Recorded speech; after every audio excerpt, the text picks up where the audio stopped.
futuro de la relación con Brasil de esta universidad. Pero también el privilegio pasa por conocer a determinadas personas y por poder presentarlas además, por conocer a Mérida Prey.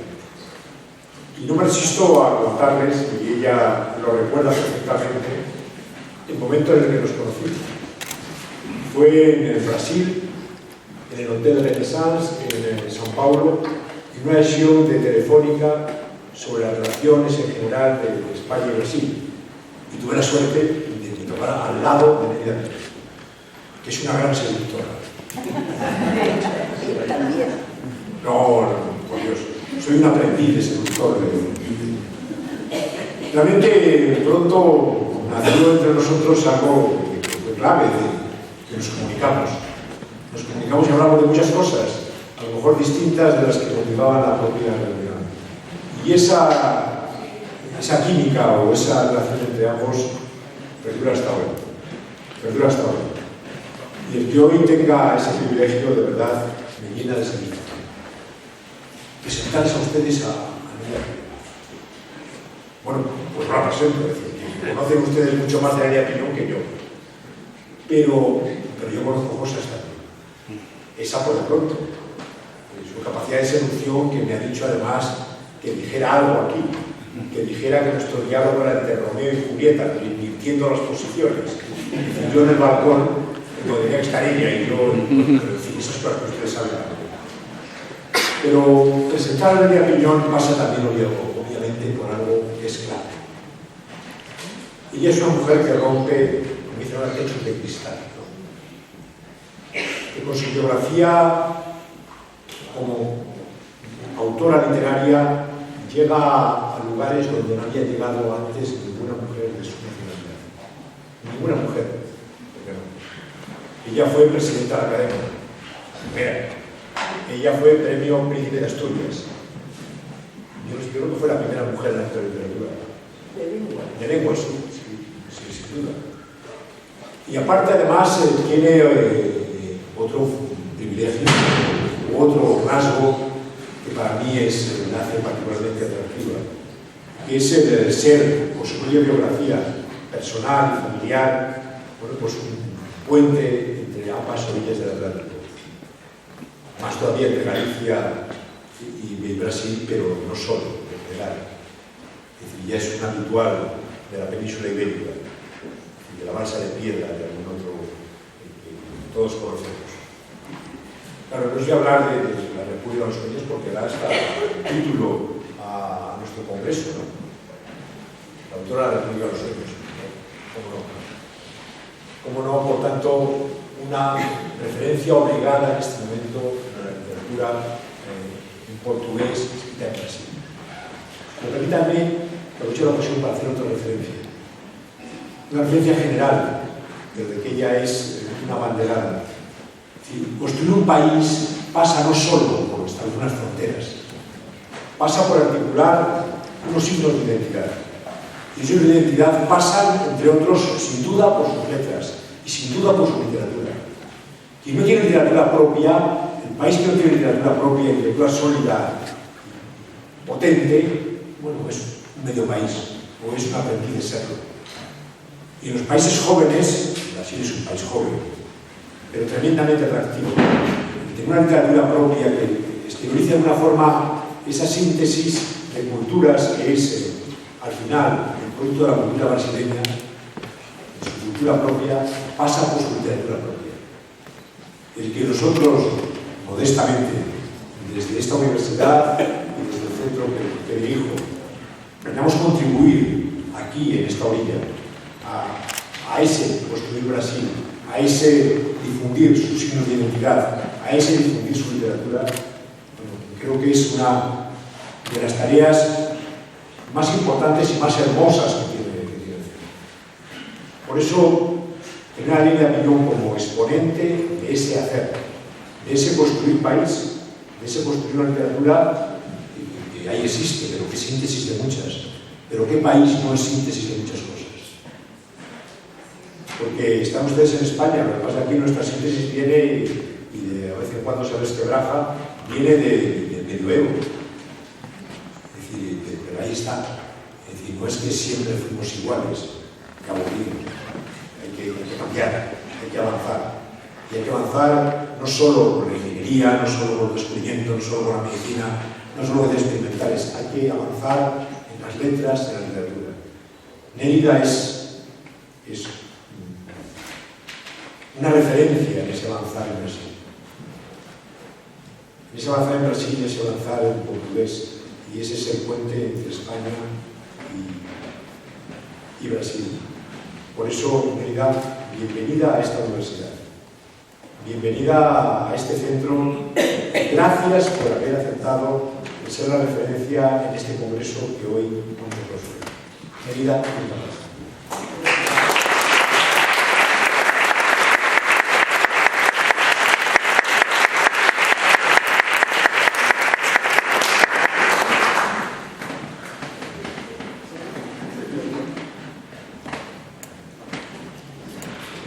Prezados amigos, é hora de agradecer. Mas antes de enfileirar os agradecimentos, convinha que os senhores, ilustres membros e representantes da Universidade de Salamanca, soubessem que nós brasileiros que aqui estamos, somos um povo, um país recente, mas temos na nossa psique a antiguidade, a ancestralidade do mundo. Nós temos toda a civilização do mundo na nossa língua portuguesa, no nosso espírito, né? Nós somos assim um palimpsesto da cultura. E temos noção de que estar aqui em Salamanca, nesta sala, é uma honra extraordinária. Estamos abraçando a civilização, estamos abraçando a resistência dos senhores ao longo de 800 anos. Isso é uma coisa extraordinária. Como é que alguém, como é que um país, como é que uma língua, como é que uma convicção cultural aguenta os sobressaltos de 800 anos? É uma coisa, nós nos emocionamos muito, nós brasileiros, não é? Então, nós estamos saudando a Salamanca de uma forma humilde e, ao mesmo tempo, com a majestade, como eu digo sempre, da língua portuguesa. Muito grata, estamos muito felizes de estar aqui, todos nós brasileiros, os presentes e os ausentes. Agora vou fazer os agradecimentos específicos. Muito obrigada, querido amigo Inácio Bertulo, que foi reitor, é o diretor do Centro de Estudos Brasileiros e, além do mais, ele tem um papel extraordinário de enlace entre todas as grandes universidades ibero-americanas. Ele é uma espécie de dono, na Espanha, dessas grandes universidades. É um homem que acredita no saber e de que a universidade é o epicentro do mundo. E quero muito agradecer a essa mulher maravilhosa, que é audaciosa, ela é delicada, frágil, ela engana todo mundo, né?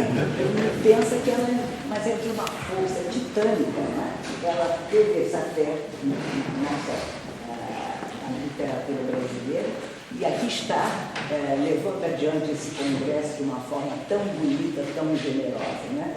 Manuel também, que é o meu cantor agora, é o segundo cantor, porque o primeiro cantor é o Luiz Proença, mas ele é muito bom cantor também. O nosso Manuel que está também. E quero assinalar na mesa o nosso embaixador do Brasil, na Espanha, Renan Barreto, e sua esposa, a intelectual, a doutora Elvira Barreto, que é uma das pessoas mais inquietas intelectualmente que eu conheço.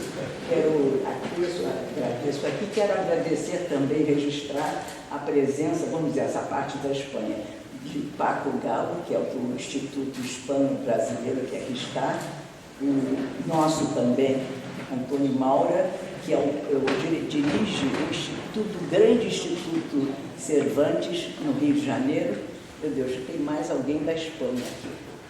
Bom, eu vou também quero registrar a presença de Javier Martín, que veio de Barcelona e é da minha agência, Carmen Balcel, agência literária, e traz para mim a lembrança da minha amada amiga Carmen Balcel, mas eu não quero falar dela, porque senão eu vou me emocionar.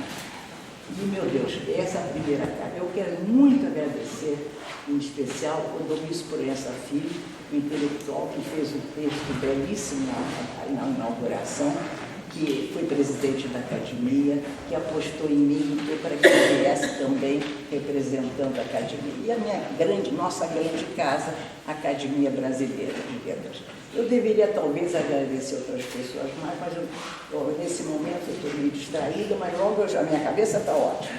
Mas agradecer a todos vocês, esses brasileiros que vieram de Goiás, Maranhão, meu Deus, do sul do Brasil, e que trouxe essa alegria que o Brasil pode ter, mesmo em meio de crise, todo mundo apostando na literatura brasileira, nessa Mérida de repente, mas eu de verdade encarno todos os escritores nesse momento, né? Agradeço a todos e agradeço a literatura brasileira, os nossos autores, e agradeço Machado de Assis, que jamais nos deixa. Né? Então, eu acho que já posso começar, que eu já falei demais. Muito obrigada.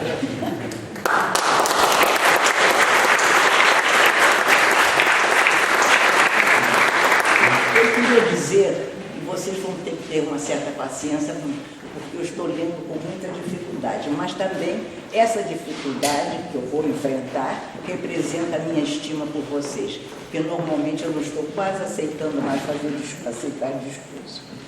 Chama-se esse texto A Voz Secreta da Narrativa. Convocada desde cedo a fundir as tradições brasileiras e espanholas, que são a fonte da minha linguagem, o palimpsesto da minha fabulação, apraz-me pensar que herdei também os pigmentos e a emotividade de todos os povos. Como consequência, ouso conceber o mundo ficcionalmente. A palavra de uso comum enseja a invenção que filtra as impurezas do cotidiano e confere grandeza oriundas das práticas diárias. A arte é o concreto. Com tal crença, dou início a qualquer relato e declaro que o lar galego, onde nasci, não me oprimiu ou me cegou.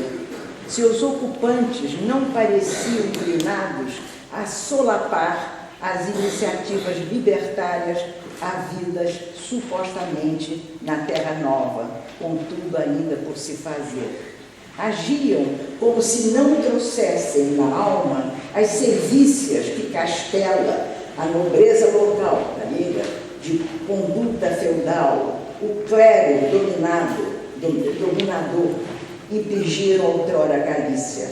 Nunca detectei no avô Daniel ou em seus filhos sinais de servidão.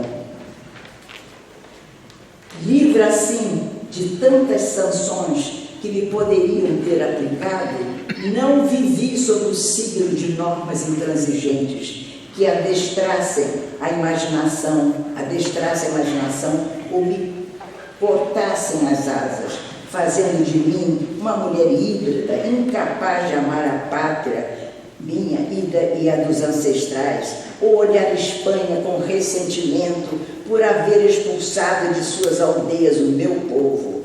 Quando se deu o contrário, desfrutei destas duas culturas com acentuada exaltação.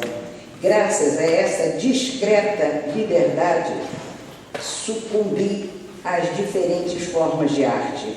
Passei a exercer a linguagem do cotidiano que circulava pela casa com destemor e, embalada pela promessa de visitar um dia Espanha, as narrativas familiares me iam preparando para a viagem que afinal se realizou.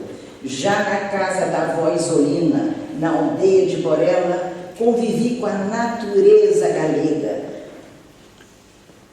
comunguei com o mundo arcaico, com a poesia de Martín Godard, de Rosalía de Castro, do castelhano de Cervantes, a matéria sobretudo da raça humana que forneceu subsídios à memória infantil que guardara até então as ocorrências brasileiras e agora acomodara-se para receber o impacto das emoções provindas daquele outro universo, como se eu tivesse nascido de novo, o que me obrigava a reverenciar ainda hoje o fardo de tantas lembranças e o júbilo provocado por uma viagem iniciática.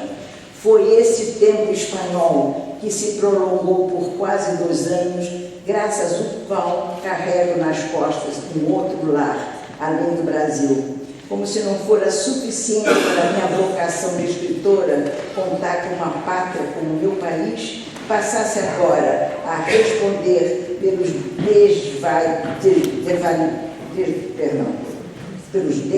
desvarios de tantas heranças, sujeita, portanto, a uma fome pela vida que surgira desde a mais tenra idade, quando exigia um caudal de acertos e desconcertos, de histórias vividas por Cleópatra, Semíramis, por Aníbal e seus infelizes elefantes. Essa temporada em Espanha, com esporádicas visitas a Portugal, quase sempre vivida em Borela, Cotobade, na casa da avó Isolina, propiciou-me uma comunhão com a natureza galega, com o mundo ancestral, como se eu fora um druida celta prostrado em adoração diante das árvores.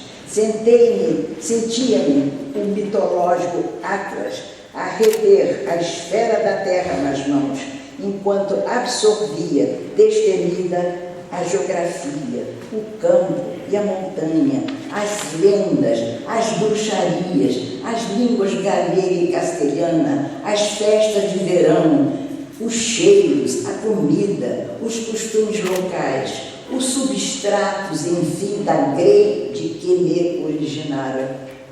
Participar intensamente da glória e da mesquinharia de todos, das cerimônias sigilosas, fazia-me sentir que fora condenada a viver com intensidade. Como consequência, tentada a inventar o país da família, a que eu chegar em novembro, cercada por uma cultura sem desperdício e todos esses modestos fenômenos ocorrendo justo no meu corpo que desabrochava. Ninguém via ou sabia, sou eu com o propósito de vir um dia a contar o futuro. Meus amigos, sou romancista. Enfrento indômita os dissabores encantatórios do meu ofício.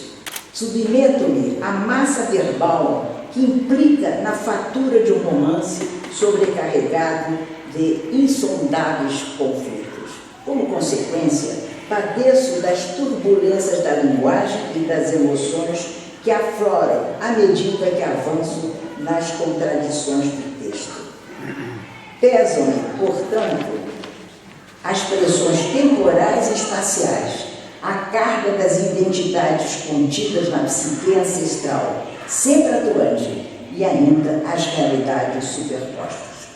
Como mera criadora de uma obra que aspira tão somente a atingir a cercania da plenitude, predisponho-me a desencadear a urdidura e o caos narrativo, que afinal é o destino da arte.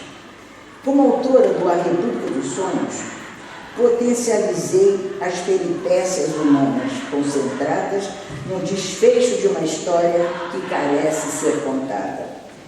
Ciente de que, fora da escrita pessoal, não havia história, só o fracasso narrativo.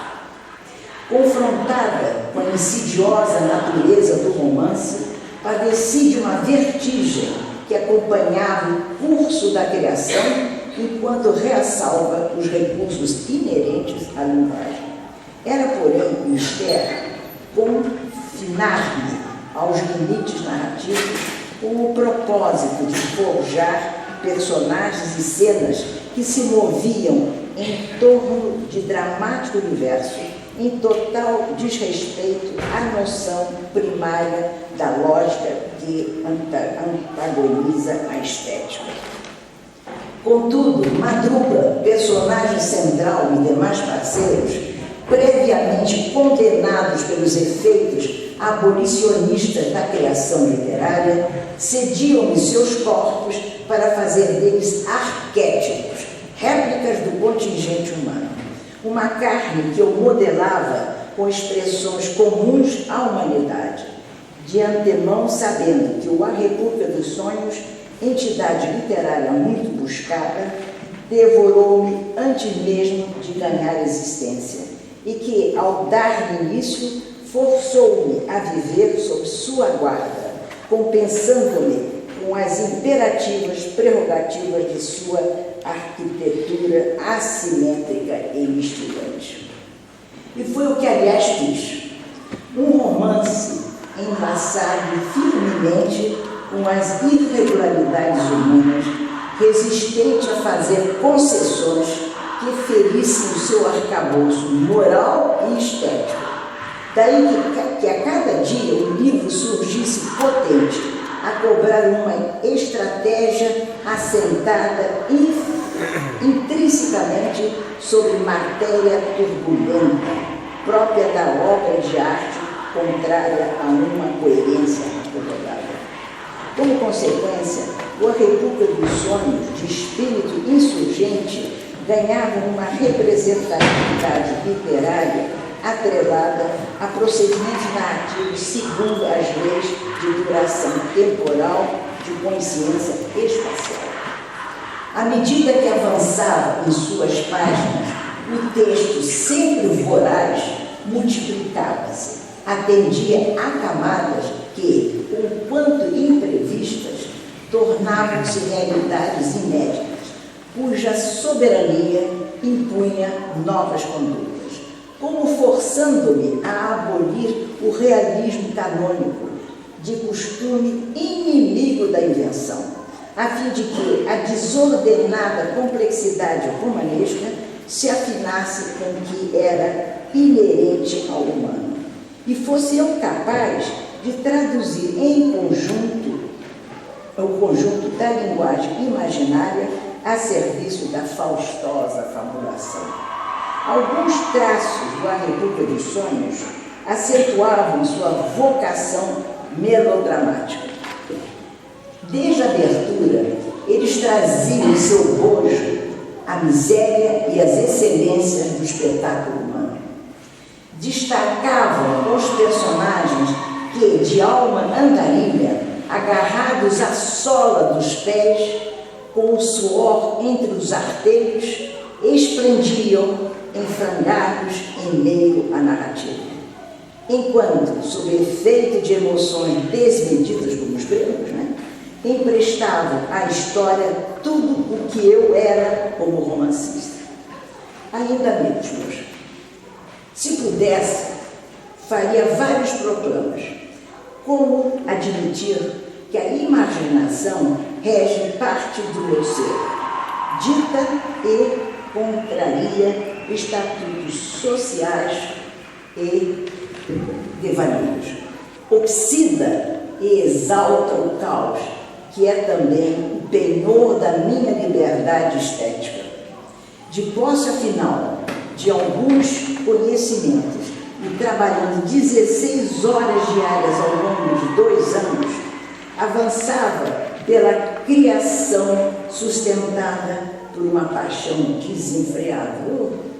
Meu empenho verdadeiramente extenuante era costurar a narrativa por dentro, cujos fios intangíveis pretendiam fugir ao meu controle, mas sem perder de vista que a vida, com seus dilatados malabarismos, ditava paradigmas próprios, mas jamais desprendendo-me do fardo da invenção e nem abstendo-me da realidade minha paralela à romanesca, de que faziam todos parte.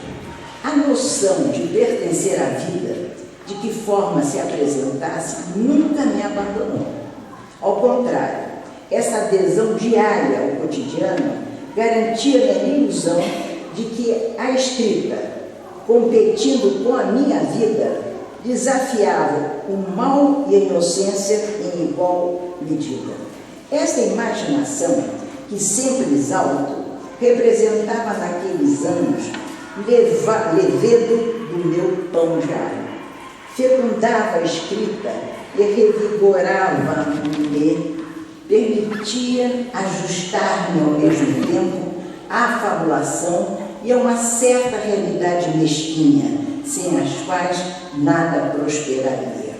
Ao guiar-me essa imaginação como uma bússola, lá ia eu, por meio de palavras e sentenças em direção às sendas da invenção.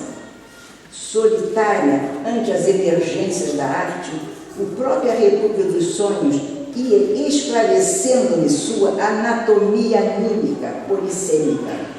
Com elmo e escudo, o romance resistia a qualquer redução em seu organismo. Sua urdidura, ditada por forte carga simbólica, desembocava sua identidade no epicentro da existência.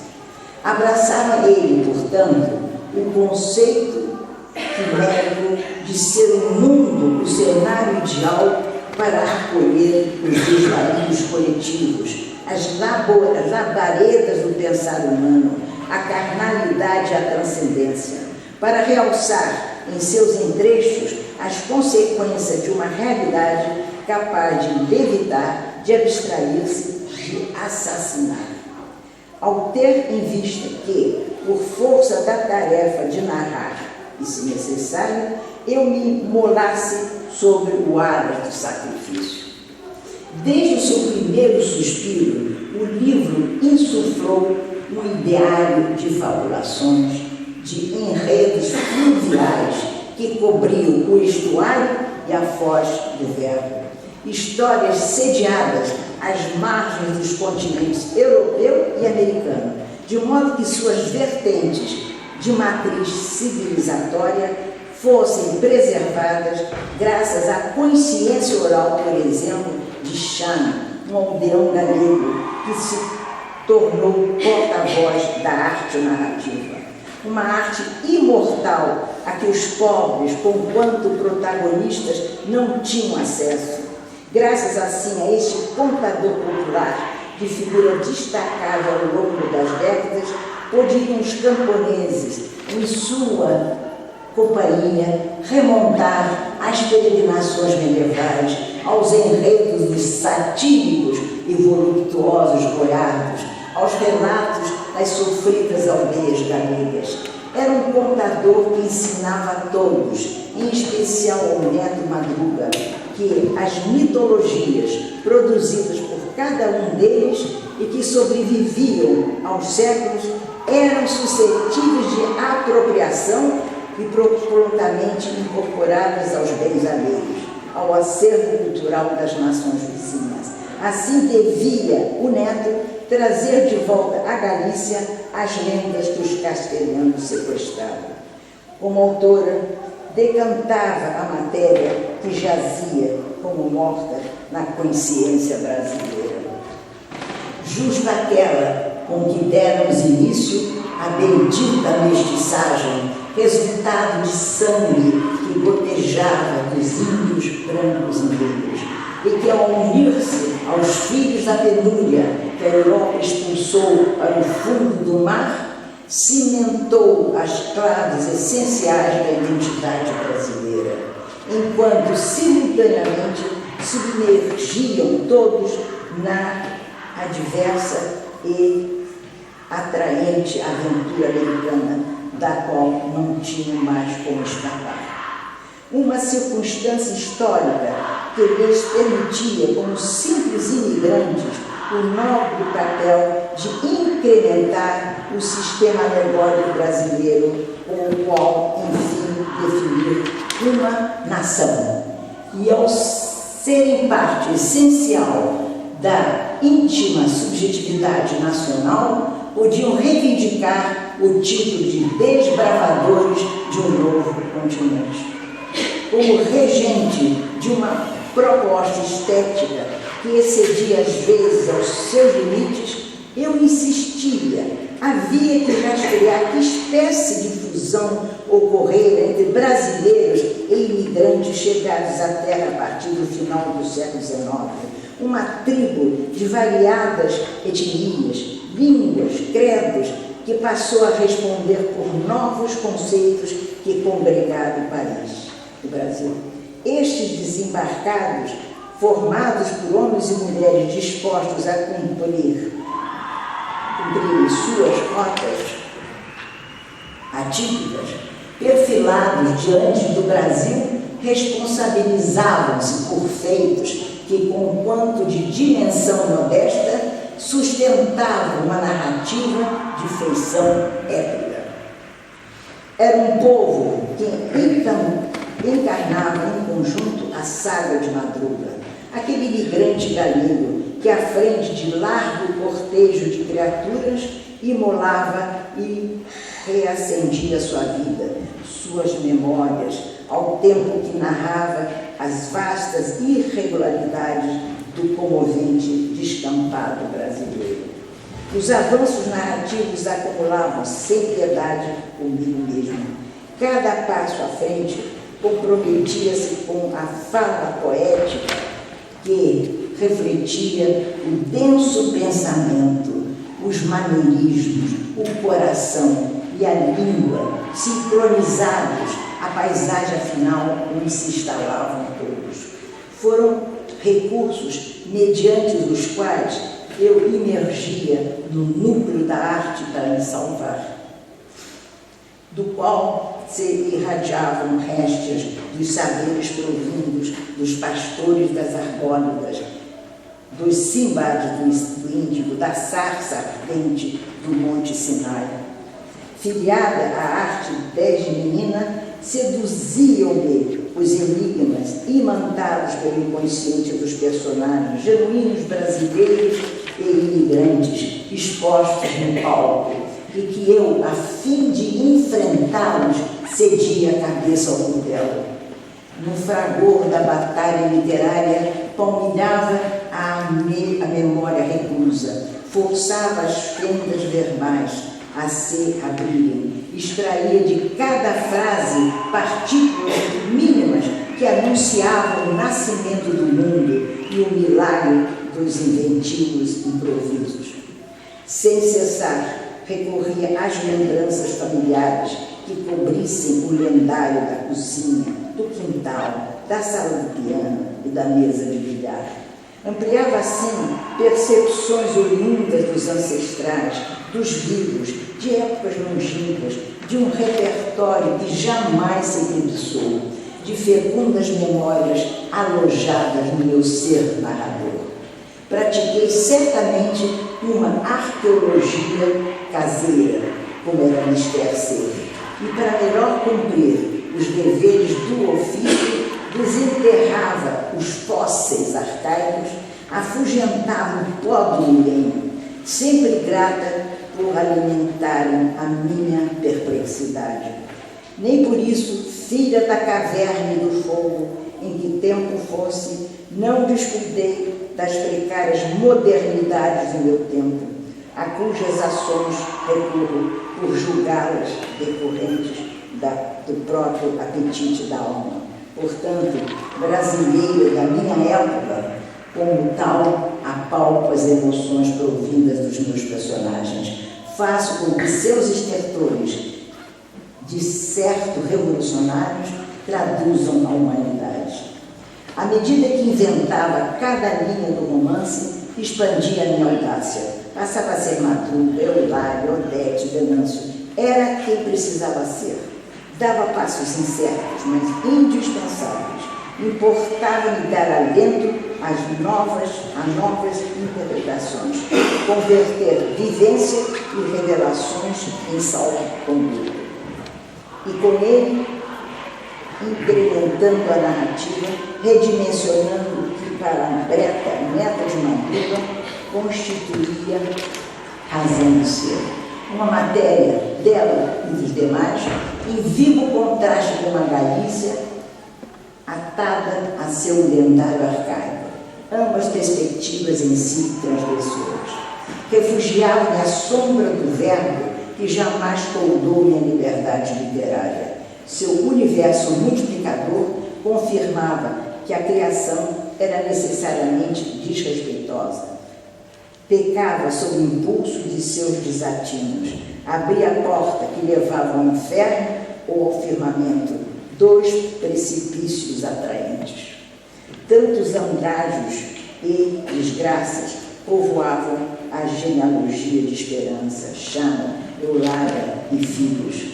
Um desfile de seres cujas vozes corais e variados pontos de vista cediam-me uma pauta compatível com cenários criadores. Eulália, no frontispício da próxima morte, dando começo a um livro, comovia-me. Parecia sofrer sem emitir um som. Distante de Galícia, despedia-se de um Brasil incapaz de se cristalizar.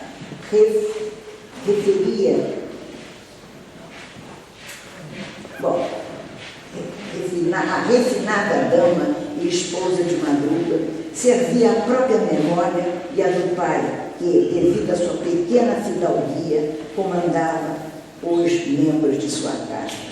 Muito cedo ela convencera-se de que os homens não sabiam narrar, mostravam-se inaptos em lidar com os enredos secretos de atuaroma humano. Segundo sua crença, inclusive a religiosa, tal missão cabia a Deus, o grande narrador da civilização. Conquanto mal conhecesse o mundo, ela encarregara-se de preservar em caixas individuais que correspondiam a cada filho singelas lembranças tidas como significativas para seus eventos. Pensava assim vocalizar os sentimentos da família e a memória do país distante. Nada lhe dizia o verossímil das coisas e dos fatos. Mal lhe dava com crédulo o palpável, o veraz. Seu lugar na terra era repousar no banco de alguma capela que sonhava existir no reino de Deus.